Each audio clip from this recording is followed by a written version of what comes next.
Hey everybody, Dr. G here. I'm a licensed clinical psychologist and body language expert, and today we're going to be analyzing Chris Watts.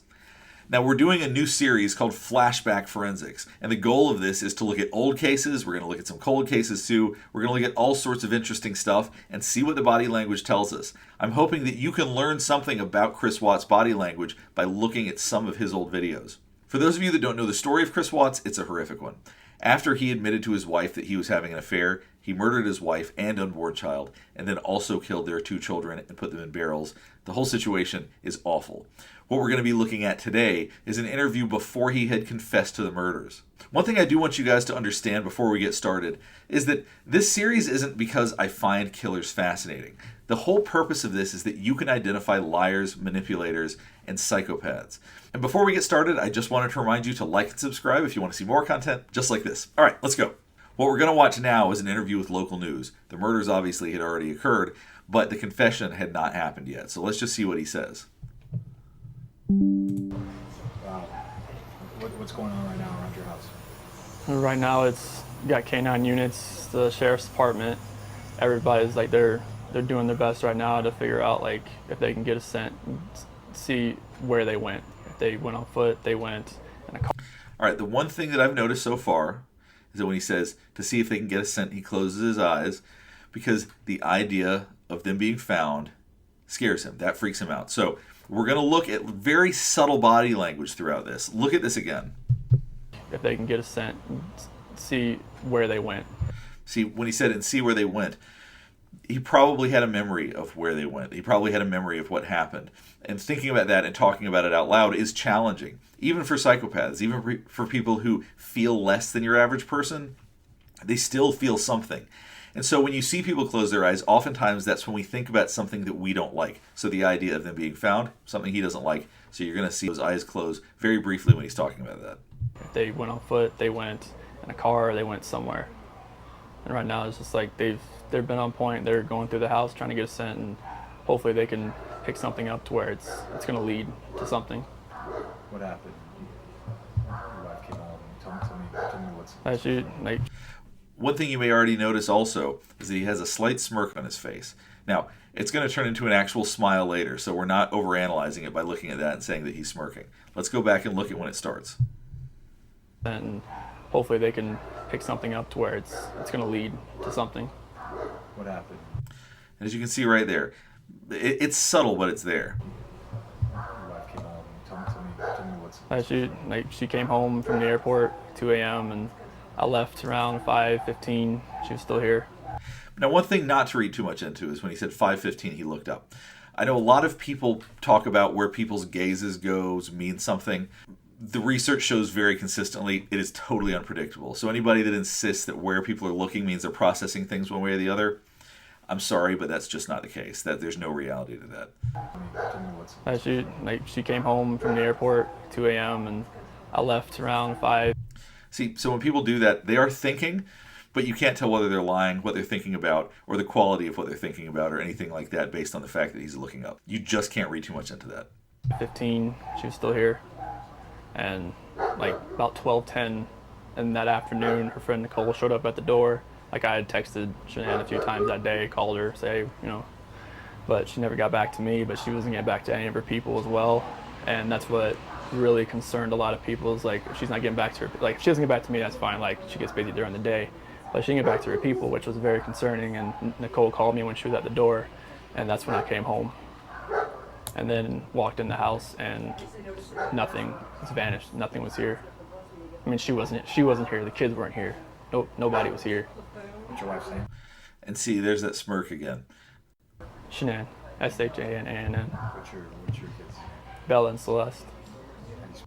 See, when he mentioned his kids' names, Bella and Celeste, he closed his eyes. It's hard to know how much regret he actually feels about that, or if he is happy about that, but something about bringing up their names, that's a point that's going to be much harder for him to talk about. I don't think he has any regret whatsoever about killing his wife at this point. And he may have no regrets about killing his children, but that one seemed to evoke more of a response. Watch his eyes after this again. I mean, she wasn't here. The kids weren't here.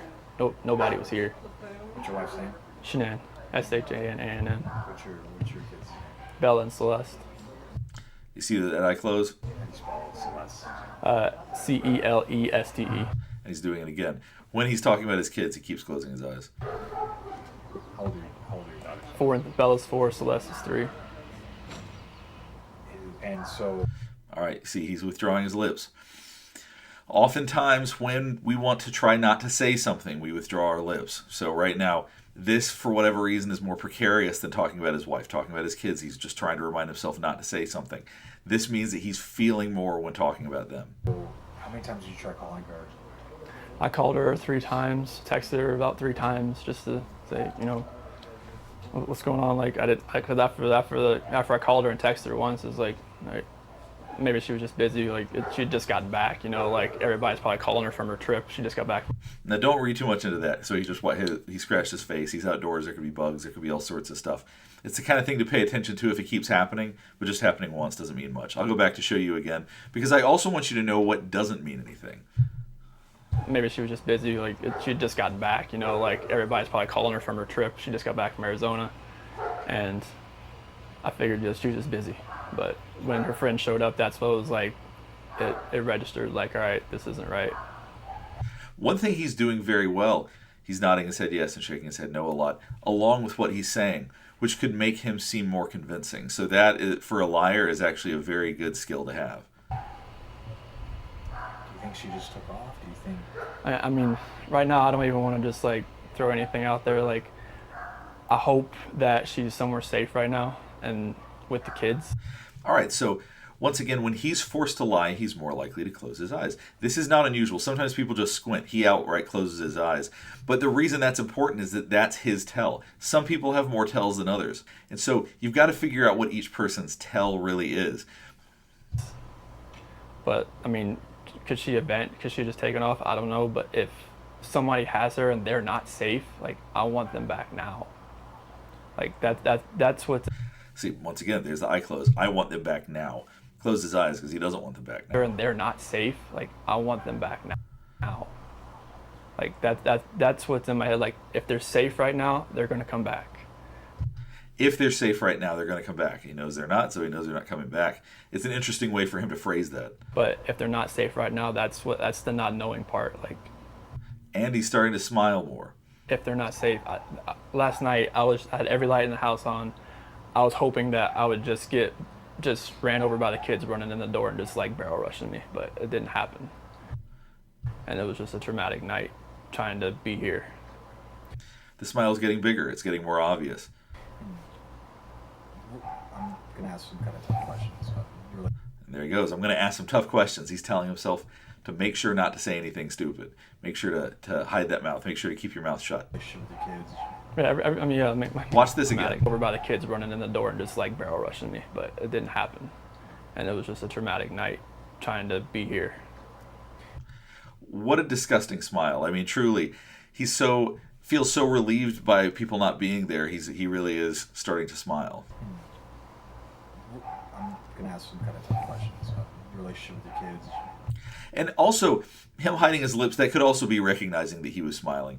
It could be either one, and that's what you have to do with body language, is there is some interpretation involved. So it's either, or maybe both. 1, don't smile again, or 2, he's getting ready to ask hard questions. Don't say anything stupid. My kids are my life. I mean, those smiles light up my life. And just like, I mean, last night, like during when they usually eat dinner, it was just like I miss them. Like, I mean, I miss telling them, hey, you got to eat that, or you're not going to get your dessert. And just like, And now he's outright laughing. You can get your snack after. I miss that. Like I miss them, cuddle up on their couches. They have like a Minnie Mouse couch and a Sophia couch that they cuddle up on and watch, Bubble Guppies or something. And it was just like, it was tearing me apart last night. It was tearing me apart last night. My family's missing, and yet I'm smiling, and it's getting broader by the second. I needed that last night, and for nobody to be here last night and to go into their rooms and know that I wasn't going to turn the rain machines on, and I know that I wasn't going to turn their monitor on, and know I wasn't going to kiss them to bed tonight. The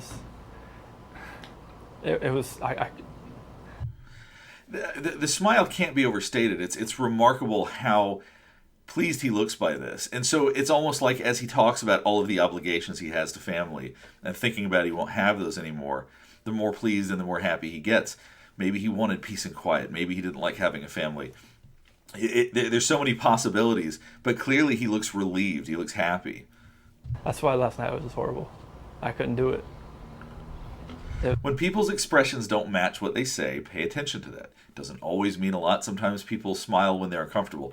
Not in situations like this, though. I'm talking about somebody might smile when they are having to give somebody bad news, or an awkward situation happens at work, or somebody says something that they don't know how to react to. Not that their family is missing. So this is an inappropriate smile no matter how you cut it. This is not normal in any situation like this. Let's go back and look at this again. I was gonna kiss him to bed tonight. It was. That's why last night was just horrible. I couldn't do it. I want everybody to just come home. Like wherever they're at, come home. That's what I want. And once again, what I want, closing his eyes when he says that. I want everybody to just come home. Like wherever they're at, come home. That's what I want. And you see him repeatedly withdrawing the lips, closing the eyes. He's trying not to get caught lying. He's also thinking about things that he doesn't like the idea of them coming home, so to speak, which he knows they won't. And he's just fully withdrawing his lips at this point. Where was she gone for? She was on. She came back on 48 around the nation. So she's supposed to get home at like 11. She got home at like 1:48. She got in bed about 2. Now, one thing also not to read too much into, it's worth noting, but you can't read too much into this, is the fact that he's got his arms crossed. He's waving a little bit. You know, most people feel somewhat uncomfortable talking on the news and talking in front of cameras, so you can't say, well, he is lying specifically because of that. Like I said, worth paying attention to, but don't read too much into it. And also the rocking. He's rocking a little bit, which people do to comfort themselves. And so the discomfort of this situation, had he been innocent, body language like that would not be remarkable. That doesn't stand out too much to me. What was she going for? Like family trip or what? It was a Thrive direct sales. It was a local event that was down there between a bunch of leaders in the company. And that day she was back. I mean, I left work early that morning. All right, so something we saw just now is a sneer. Let me go back and show you this and explain why it's important. That day she was back. I mean, all right, so you see this look right here. This is a sneer. This means contempt. All emotions are bilateral, both sides of the face, unless you have a reason that the muscles don't work equally on both sides of the face. If someone smiles, both sides of the face, much like that disgusting show of happiness he showed a minute ago when talking about his children. Both sides were up. Now, when it's only one side, we know that's contempt because that's the only emotion that's on one side of the face. So when he's talking about his wife in bed at 5 o'clock in the morning as he's getting ready to, contempt is the feeling that comes with that. I left work early that morning, like 5:15, 5:30. So like she barely gotten into bed pretty much. And this is a situation that there's emotion around this specific situation because he's stuttering on his words a little bit.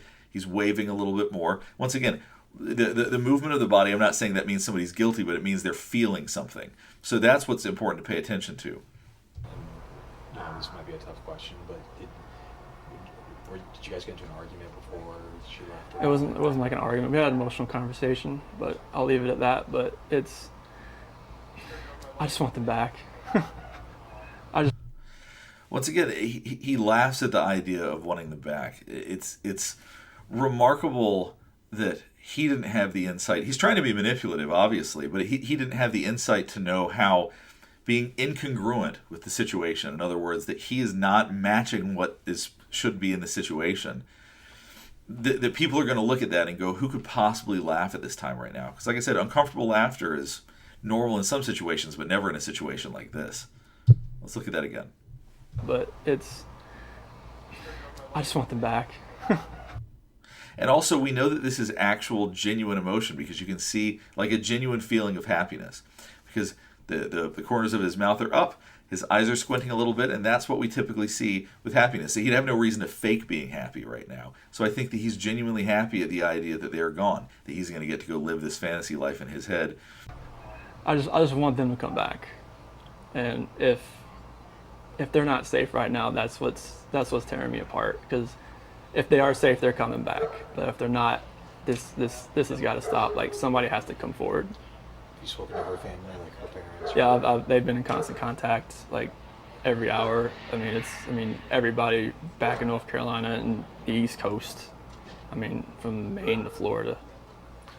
What is her parents saying to you? Like, They're just like if they need to get on a flight, just let them know. Because I mean, they feel helpless right now because they're on the opposite side of the country.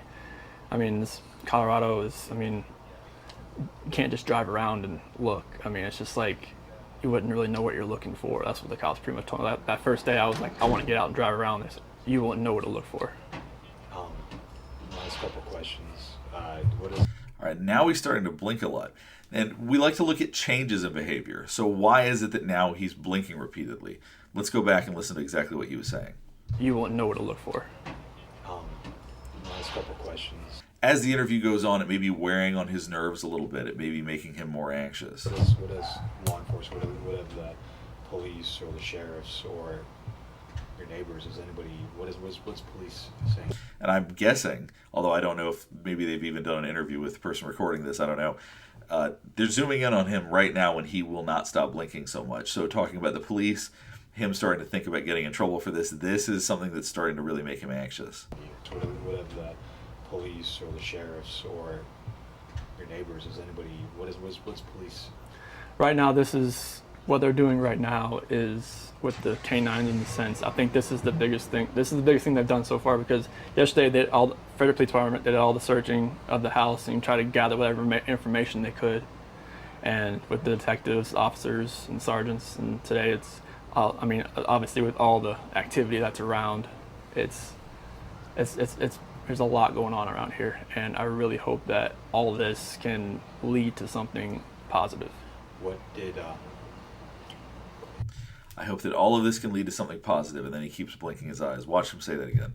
And lead to something positive.